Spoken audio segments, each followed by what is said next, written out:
Well, as I said in an earlier email, I finally, after much patience and due diligence, think we've kind of come to an investable point in a few stocks. And, as I've said many, many times in the chat room and such, for several months now, I've been sitting primarily cash as I cleaned out some of my longer term positions a few months back. And, admittedly, I could have got a little bit more had I not sold Delta Airlines or Kroger. But at the same time, I was comfortable selling them. I was happy with the gains that I saw. And right after I sold them, we did see some market pullbacks that were a little bit scary. It just so happened they charged up to new highs. So I'm going to start with really an explanation to all of you of what I'm going to be doing in this upcoming week.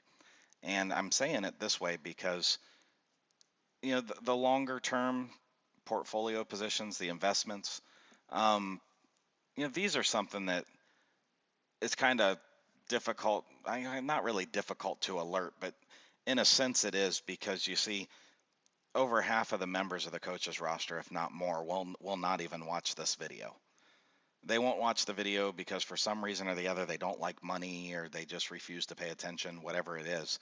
And when I alert something that I might be holding for years, they'll begin to ask me about it every time it moves a penny, and I get emails and private messages and all this crazy stuff that really makes it so I can't focus on other things.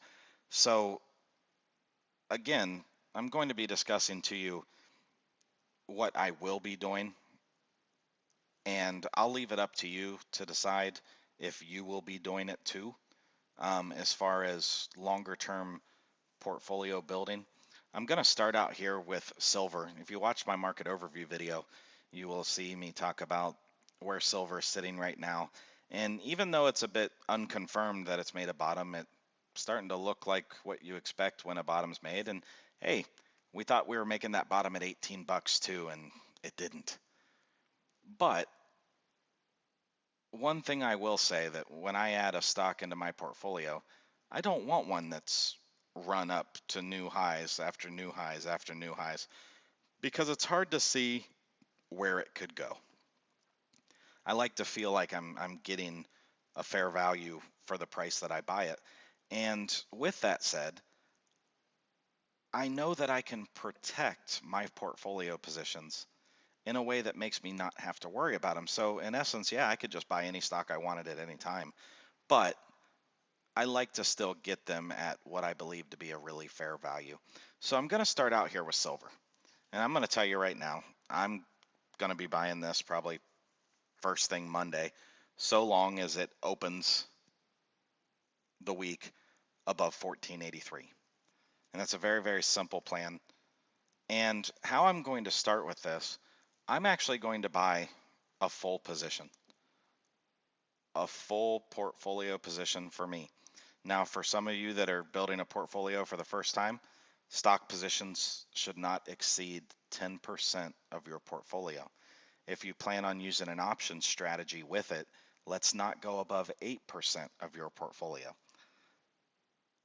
Now, if you're a first time builder of a portfolio, understand too that you want to kind of stick to 10 stocks of different sectors or not put more than 10% in any one sector. So if you have a few stocks in a sector that you like, you might want to break up that 10% equally into each position, not make them three different 10% of your portfolio positions. Plain and simple, because sometimes that sector-based momentum will get you, and they'll either all go up or they'll all go down. You feel like a genius when they all go up. You feel pretty bad when they all go down.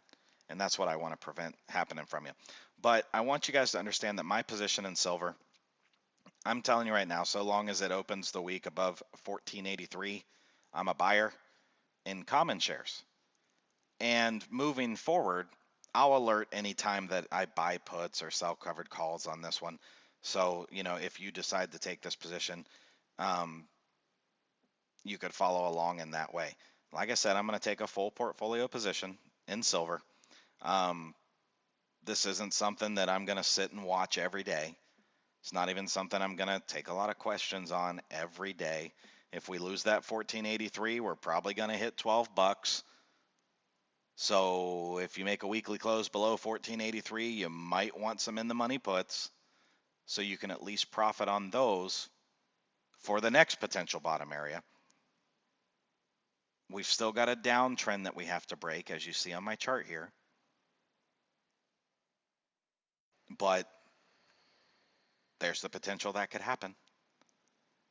And that's what I'm looking at overall with silver. It's a very, very simple thing. I just think metals downfall is, it's got to be close to over. It just feels like it's gone on a little too long. I mean, it's almost made silver and gold worthless in comparison to where they were just a couple years back. So I'm going to start with a portfolio position in silver. Up next is ticker symbol X, which is United States Steel. You know, it wasn't too long ago their earnings just blew up. And man, that stock price shot from the $28, $29 level clear up to, as you see, $46.55.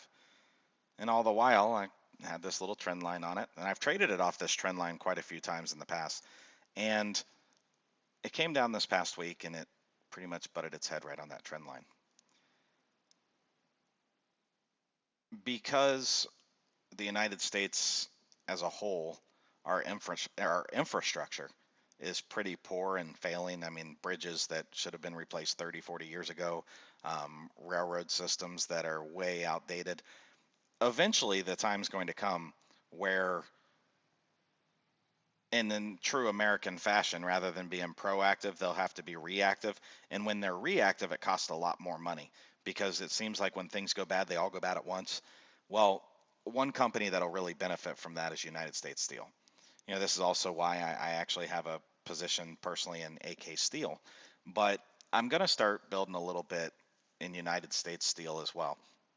Now, I'm going to do this one a little bit different than other core holdings in my portfolio, and I'm going to explain why. First off, I've got a fairly large holding of AK Steel. Second, because of that large holding in AK Steel, I don't want to dedicate a lot of funds to this position. Third, my reason for wanting to buy this is still a little bit speculative in nature. And with speculation means I can define my risk, or I should look for how to define my risk. And as you guys know from many webinars that I've done, the best way I can define my risk is through a longer term options play. So what I'm going to be looking at for United States Steel is I'm going to go into July of 2015, and they're going to be a little bit pricey. I'm going to be giving up a little bit more than what I was really comfortable with at first, but I'm going to be buying $25 calls for July monthlies 2015. Right now, you know, the bid ask is 430 by 505. Not quite sure where I'll get filled in the middle of that. I'm probably going to try at first like 440 and then 450 and then 460, and I might end up having to pay 505. But I won't really mind that a little bit excessive premium because it is inflated quite a bit. I won't really mind that if by that time we break this downtrend and maybe sitting back at these highs. And so what if my translation isn't getting to buy at 26.65, rather looking at 31 bucks or $30? That really won't bother me if it makes the type of move. Plus, with doing it in this way, and I'm just going to use the $5 value since that's the current ask of those options. If I were to buy the options instead of those comments, and notice the strike that I talked about, the $25 strike is below this trend line, so that if it does dip below that trend line, I could sell those contracts and still have some intrinsic value, so I wouldn't take a full loss on them. And really what I'm going to be doing is I'm only going to be risking 18.76% of what the common shares would cost me. So basically for every $100 I would spend buying the common shares, I'm only going to spend $18.76. That makes it a little easier. Now, what you don't want to do is say, oh, I was going to buy $10,000 of X common shares, so now I'll just buy $10,000 worth of calls. No, that is incorrect. If you were going to buy 100 common shares, you would only buy one call because each call gives you the right to buy 100 shares at the strike price. So this would be an options in lieu of common shares play. And we would be looking further out because pretty much I'm just going to hold these. And I would probably hold them, to be honest, all the way down to maybe even this $23 level if it fell quick, because there would still be some value to them. My basic expectation is that I can get out of these before I lose 50% on them. And if I do that, I keep my risk on the common shares at less than what it would be for a 10% loss in the common stock. So I'm pretty comfortable overall with that. And, for those of you that have done spread trades before or are level 3 options approved, I don't talk about it a lot with our service here, the coaches roster. But if we were to drop that trend line, one of the best things you could do if you're just holding the 25 calls would be to sell to open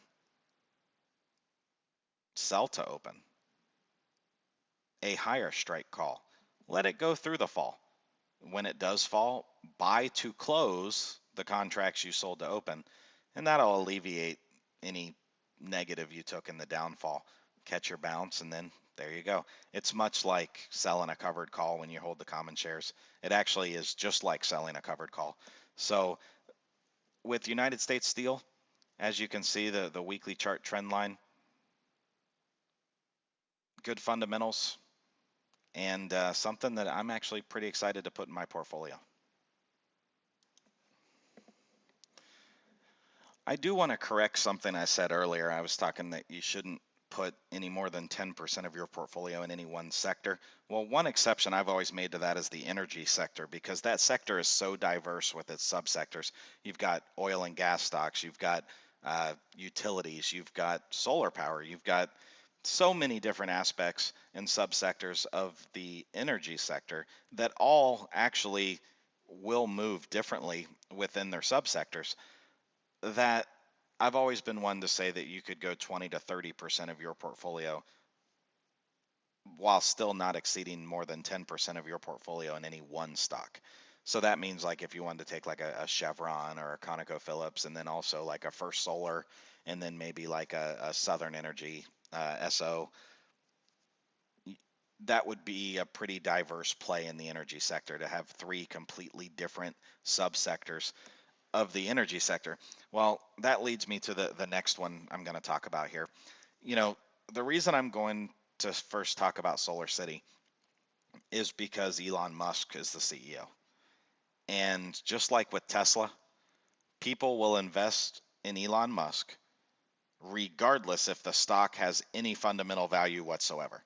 That's been proven by Tesla. And because of that, the momentum trades, that cult following that just blows up stocks, has already happened before here. If you guys remember, shortly after us starting the Coaches Roster newsletter, one of our first long-term plays was Solar City. We bought it at like 29.58, something like that, and caught the majority of this big up run. Well, now we've waited and let it trickle down, and we start to see on this weekly chart that we just closed the week with a little bit of a higher high. But we have this one to break to really have the resemblance of a W. And then if we break this one, we got a really big W. All the while, the targets for those W points, if they all add up, would be first around this $85, if not new highs. So with Solar City, it's a pretty simple trade for me. I'm going to take a full position on common shares in SolarCity, but I'm not going to take it all right away. I'm going to take about a third of a position on Monday. Just real simple. I don't even care I'm not trying to see if it goes down a couple pennies so I can get it at a better price than somebody else in the chat room. I like the chart here. I like the setup. I'm going to buy about a third of a position. I'll buy the remainder of the position if it breaks this weekly close point of 59.18. That would be averaging up. If it does pull back but still holds these lows right here, like not right at the low point, I'm not going to sit there with a good till canceled limit order at about 50 bucks. Now, if it were to come back down here and then start to move up again, I'd buy another 1/3. So that would put me in at 2/3 on an average down. If it doesn't hold this area around $50 and it drops down to this line that I have, which is at 46.59, I'll already be in puts, but I'll only have a 1/3 position. What I mean by that is if we lose this last weekly low close of $50.02, I'm going to want to take some in the money puts to see if we can hold this level right here. And if we lose this level, that 46.59, I will exercise those in the money puts come expiration time. So basically, if we're down in this area, rather than waiting for it to bounce somewhere randomly, I'll exercise them and wait for $30 to buy the stock again. So I'm going to take a 1/3 position, knowing that, hey, if it drops $7, I am not going to freak out. Because if it holds after a $7 drop, I get to buy more cheaper. And then the final buy would still be on the break of this high point of 59.18 for a weekly close. But if we do continue upwards from here and this next week closes above the 59.18 with me only having a 1/3 buy, I'll buy the final 2/3. So basically, by the time it breaks a weekly close of 59.18, I want a full position.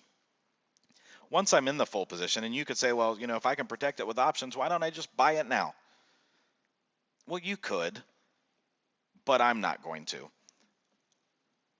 I stick to my plans, and my plan is very, very simple to me. And it's also because on a $7 drop, I won't even play any puts. I'll let my stock actually drop $7. And it's okay because it's within my plan. It's a risk that I'm willing to accept and could give me that opportunity. But like I said, when it breaks, or if it breaks 59.18 for a weekly close, I'll be in the full position by that time. So if you're looking for a solar stock or a secondary subsector of energy for your portfolio, keep an eye on SolarCity because of how it can be that momentum trade. And actually what I really like about it is the options, the premium inflation on them is ridiculous. It's almost stupid, to be honest, why anybody would want to trade the options on it when stocks at the same price have options trading a third of the price of the options on SolarCity. So it's a bit ludicrous to want to take it via options, but it's also because of that premium inflation that, much like my Amazon position, I want to take advantage of the idiots that are dumb enough to want to pay that inflated premium. And I can do it via covered calls, and I can do it quite regularly. So that's what makes this one appealing. Another one that's appealing but doesn't have the same setup is actually First Solar. And I'm not going to buy this one, even though ironically I like it better fundamentally. I do like it better fundamentally. And had it been all the way down at this line, around that 36, 37 bucks I've been thinking it'd get to, we'd be having that SolarCity talk about First Solar. But if you wanted to take a shot in First Solar, which is better fundamentally, still has some of that premium inflation that's a bit ridiculous, I wouldn't take more than a 1/3 buy in this area. Because if you're not in it more than a third, you can't lose more than a third. And that's a very important thing when you talk about managing your risk.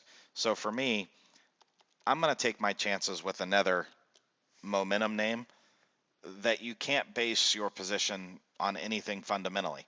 Quite honestly, as long as Elon Musk is the CEO, people will trade this one stupidly. just like Tesla. And just like Tesla, who knows, maybe it'll reach values it should have never reached. And I want to be in it in case it does.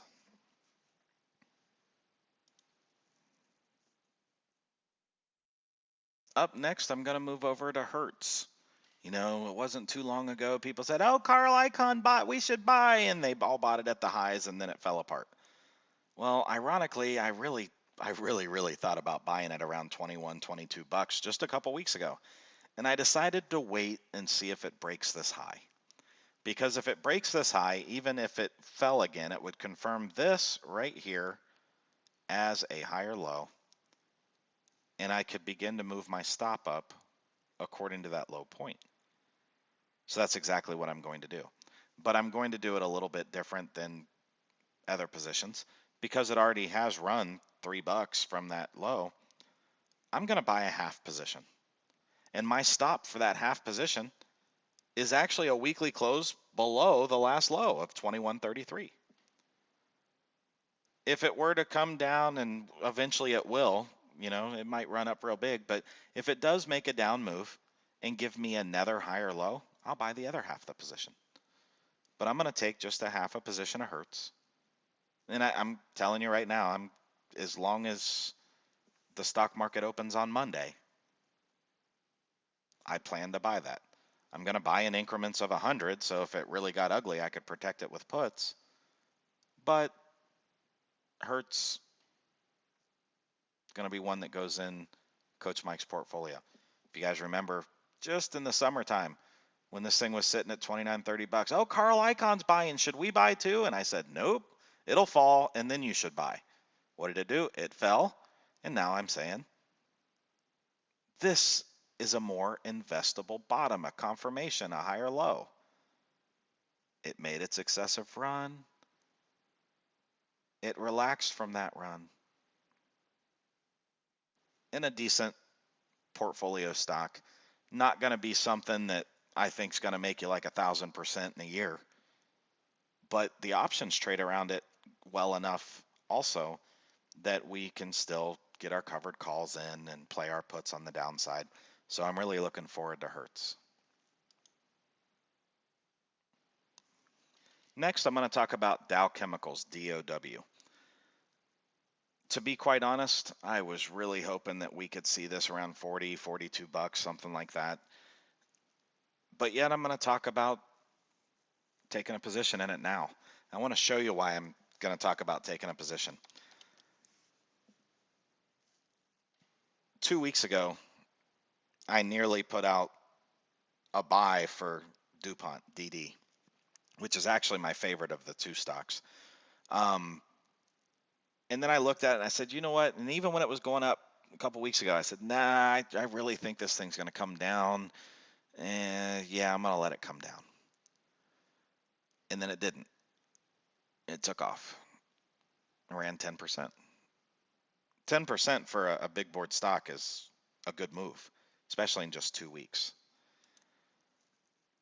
And because of that, when I look over at Dow, which, you know, our original focus group, Dow was one of the focus group charts. It's a good solid stock. I don't like that Soros is on board as one of their activist investors, but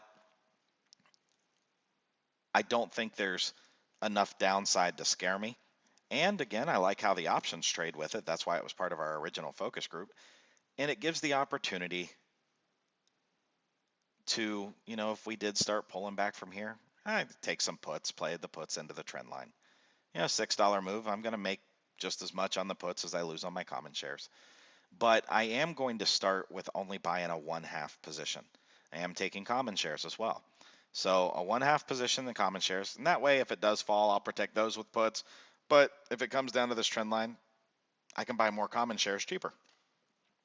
But I think this is one that's come down enough that I'm happy to buy it here because, to be quite honest, I almost bought it at $52.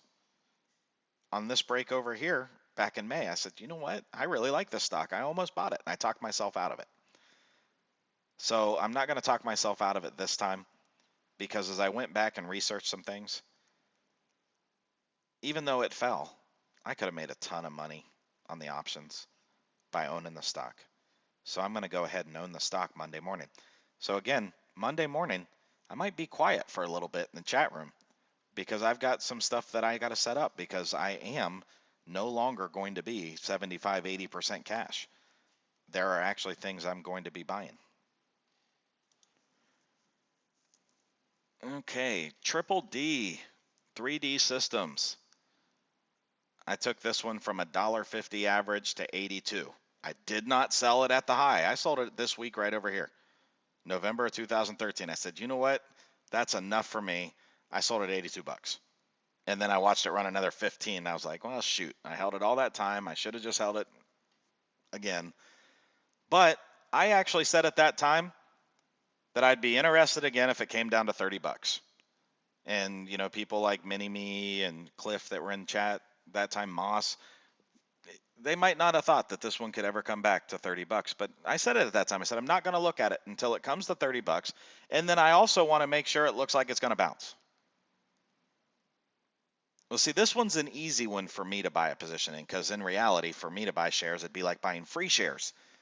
Because when you take it from $1.50 to 82 bucks, anything you pay less than 82 bucks is free money. And I'm going to take a full position in Triple D. Real simple option strategy with this one too. You see my weekly close point right here at 29.16. If we move below that for the weekly close, I'm going to buy some in the money puts. Because at that time, it will probably come down to about 21.90.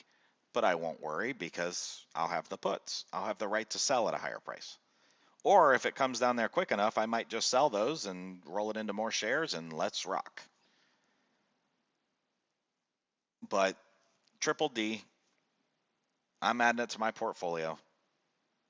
I wasn't one that said chase it when it was already going crazy. And as it came down from its highs, I patiently waited over a year now for when I said I'm going to watch it at 30. And I almost bought it last week, actually 2 weeks ago, and I decided no, I wanted to wait and confirm it, even though I really shouldn't have because it would have just been free shares for me. But Triple D, it's going to be in my portfolio Monday morning. 2 weeks ago, BEAV had a huge drop. People were like, oh my gosh, it's dropping. Well, see, they spun off another company. So shareholders didn't actually lose all that money. What happened was they got issued a new stock alongside their BEAV position. So even though this stock fell,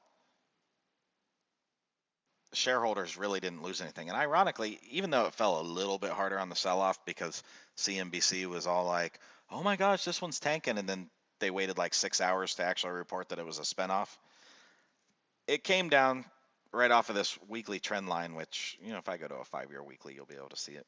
There we go.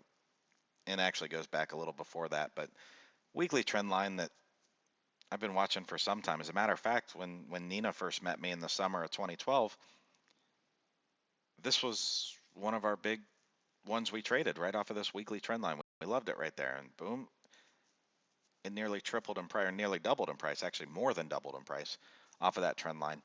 And here it is again. Now, this is one that the volume of the options is a little bit goofy, but they're not that hard to trade. But I'm going to take commons. I'm going to take commons for a couple reasons. Right now, my portfolio is lacking an airline manufacturer. Ever since I sold Northrop Grumman, $10 below the current price, I've actually, no, it's more like $20. So yeah, I missed calling the high on that one. I haven't had anything in aircraft manufacturing. And even though the day will come where I will want either Lockheed Martin or Northrop Grumman or Raytheon rather than BEAV, I don't want to pay for them at their highs. And that spinoff was actually perfect for me because when I stopped really trading BEAV was when this little company that manufactures all the little fasteners and gadgets for airplanes, they basically sell consumables, also expanded their business into the oil and gas industry. I was quite disappointed because I said, wow, this stock is not going to know how to trade. And actually, if you look at it, it traded like oil. and they spun off their oil company. So it can now trade like an aircraft manufacturing company. And I like that. I like it a whole lot. Plus, after that great big downfall week, you get a little doji. It's saying, hey, watch my next week. So I haven't decided yet if I'm going to buy this right out of the gates on Monday or if I might let it make a bit of an up move. Who cares if it runs $2-3? To confirm that, hey, we might have like a evening star after this doji or something. I'm more concerned with feeling comfortable about the buy.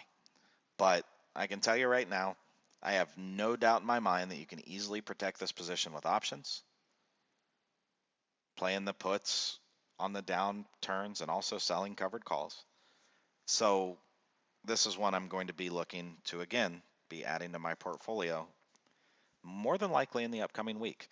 Basically, the only thing that's going to make me change my mind on that is if before I buy it, it falls below this trend line.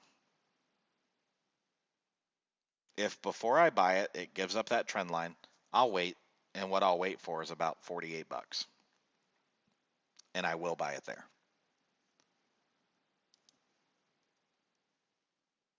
Up next, I'm showing you the chart for EAT, Brinker International. They own Chili's, one of my favorite stocks, and sadly, I've been out of this stock for most of this run. It was on our first focus group list, and to be quite honest, after this thing passed about 35 to $40, I was too scared to ever touch it. But sadly, their earnings has improved enough that fundamentally they're not trading at a bad price. But it's not EAT that we're going to talk about. This is just an example of a stock for a restaurant I love because Coach Mike loves Chili's. I love the salsa. My wife loves the margaritas. We can go all day about that.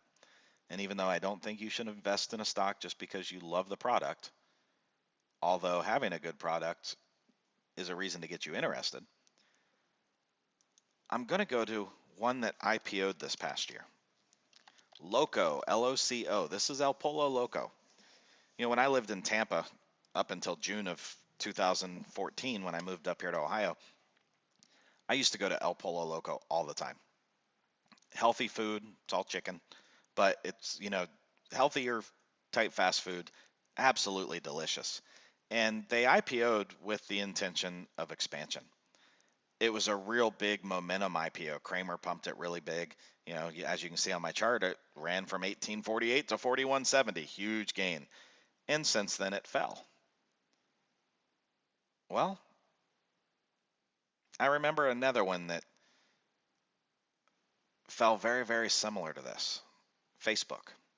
And even though it's not a technology stock, Loco's not, it's one that was damaged by a poorly run IPO, much like Facebook.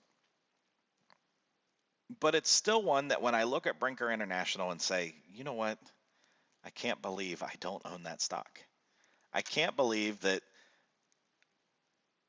I sold at 35 and was scared to buy the breakout above 40 because I didn't think it could move anymore, and it's up nearly 50% from that breakout. So I want to put Loco in that little speculative trade zone. Now understand, speculative trades, you've got to have balls of steel, I guess would be the best reference to make. And the reason I say that is because A, you never make a speculative investment with more than 5% of your portfolio. So where a normal portfolio position is up to 10% of your portfolio, spec plays will never exceed 5%. So if you want to take a shot at Loco, understand that basically I'm just going to buy even though this chart is telling me no reason whatsoever to buy. But I'm going to keep my buy smaller. Now, eventually a speculative play can become an investment. How does that happen? Well, if the fundamentals warrant it and it's, hey, things are going great and now I want to be invested in this stock, you increase your position. Maybe technically, technical speaking, it'll finally go up and, make a high and then make a higher low to give you something technically to say, hey, now I can sit on this. But I want to make sure you understand that this is completely a speculative play. And with the speculative play, I'm going to take what for me is a full position as a speculative trade. So, if you're just building your portfolio for the first time, no more than 5% of your portfolio. And with that 5%, I'm actually only going to buy a half position. So I'm only going to have 2.5% in it. And I'm going to wait patiently for it to make a run and come back and make a higher low, and then I'll buy the other half. Now, there's another way you could do this, and you could do it quite logically. And actually, I put a lot of debate myself into whether or not I wanted to do this. And it would be through taking the June 2015 $18, $19, or $20 calls. And you could supplement a full position by doing that. And to be honest, I'm still debating whether or not that's what I want to do, because with the $20 calls, the spread right now, 310 by 410, I'm pretty sure you could probably get filled at 350 to 380. So we'll just say 380. And if I paid 380 for contracts and divided that by the current price, 2090, again, I'm at 18% would be my maximum risk on a speculative play.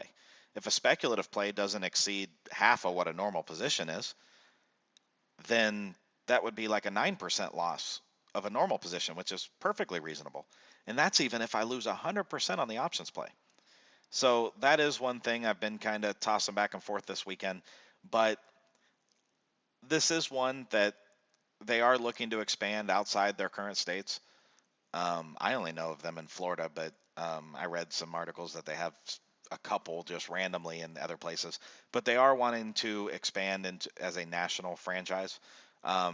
So, after this IPO and that excessive move, this is one that we could see become the next Wendy's or McDonald's or Sonic or Burger King, or, and I think it's worth speculating in.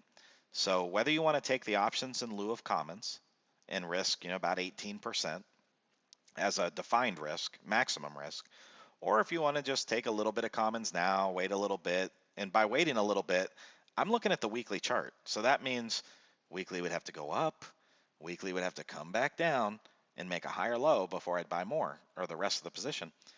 So that means every 5 seconds, no reason to ask me about this one. If you're buying this because of this video, understand I might be in this one for years.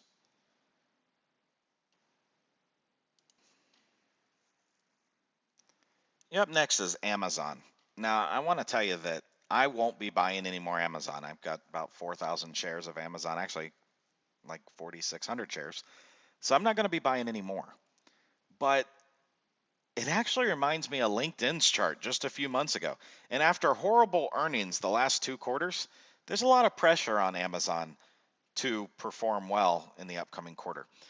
If you're one that wants to be able to do the covered calls and whatnot, understand that Amazon options are horrible to swing trade or take options in lieu of commons. The premiums are way too inflated for them to be really healthy for you. But there are idiots out there that will pay that inflated premium, and I love to take advantage of them. See, I'll never sell my Amazon shares. As long as that premium on the options is inflated, I will sell covered calls to the idiots all the time and smile knowing that they're idiots and paying way too high a premium, especially when it comes to earnings. Average earnings inflated premiums about 6 times fair value, which means, stock can move like 50, 60 bucks before you're even in danger of not making money anymore. It's not that you'd lose money, it's that your shares might get called away and man, I missed out on a couple dollars. But Amazon, obviously at $310 is expensive. And if you're going to do the options around it, you got to buy at least 100 shares. So, 100 shares times 310 bucks, $31,000. So it'd be one for bigger portfolios. But it's come to a time where I'm looking at it and saying, you know what, that could very well be a higher low. And ironically, it looks a lot like LinkedIn's chart. And even though it's not a social media stock, Amazon's kind of like the everything of technology stock. Has that cult following as well. And right when LinkedIn looked like it was finally going to be stupid and over, and earnings had been bad for a while. They surprised people, and LinkedIn's been going up steadily ever since. So Amazon, I won't be buying because I currently hold Amazon shares, but just know that you can protect yourself well with options. You can make a lot of money on this one with covered calls.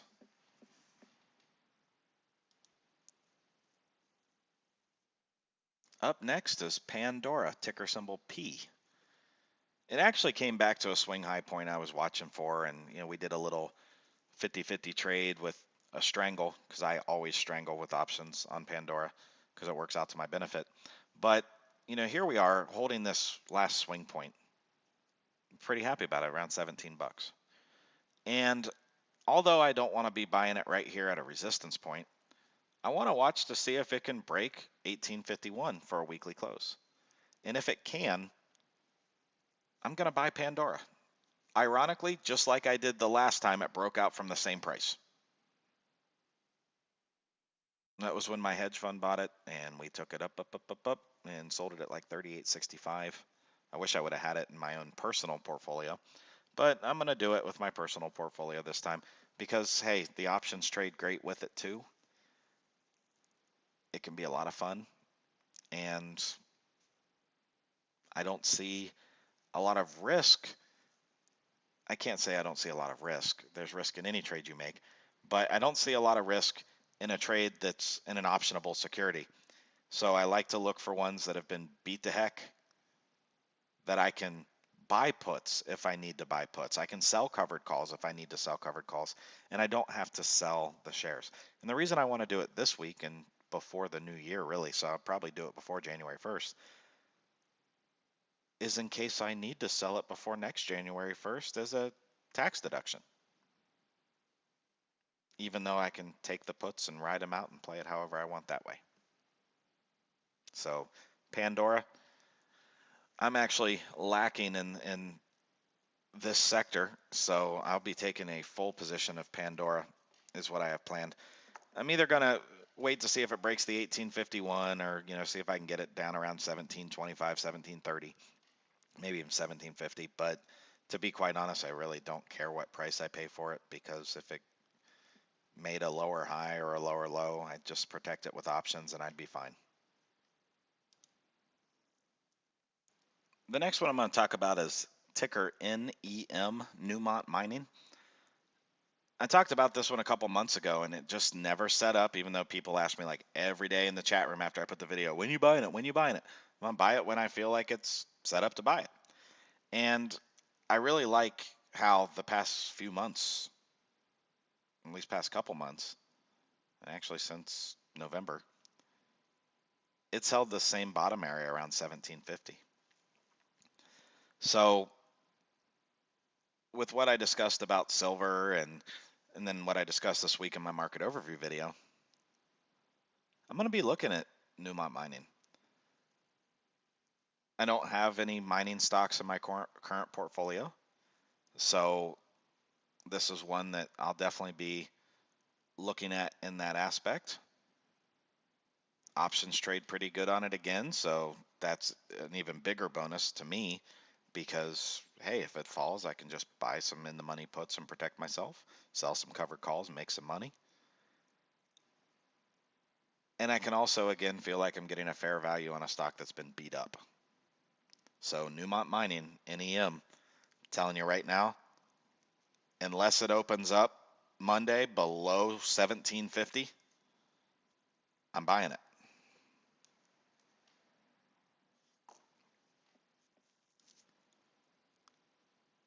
So I know this video was a little bit of a long video, about 45 minutes now, but to have an understanding of your core holdings and the investments you make, your portfolio is really a sacred thing, and you need to respect it in that way. You need to respect the time it takes to research these stocks, and you need to respect your money enough to do some research on them yourself and make sure you have an idea of how to trade it.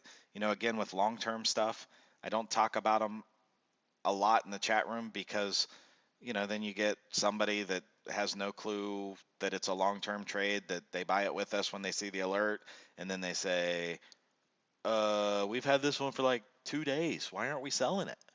It went up 4 cents. Because their brains just don't operate normally, or at least like it should. So these ones I went over in this video, I gave you the key levels on them, key price points that I'm going to be looking just at Monday's open for, basically, and with intent of buying. I've had cash sitting free in my portfolio for a little too long, and it's time. I've seen some stocks, these stocks, come down to levels where I'm happy buying them, even if they went down a little more. And that's what you got to understand. If they went down a little bit more, I could protect them with puts.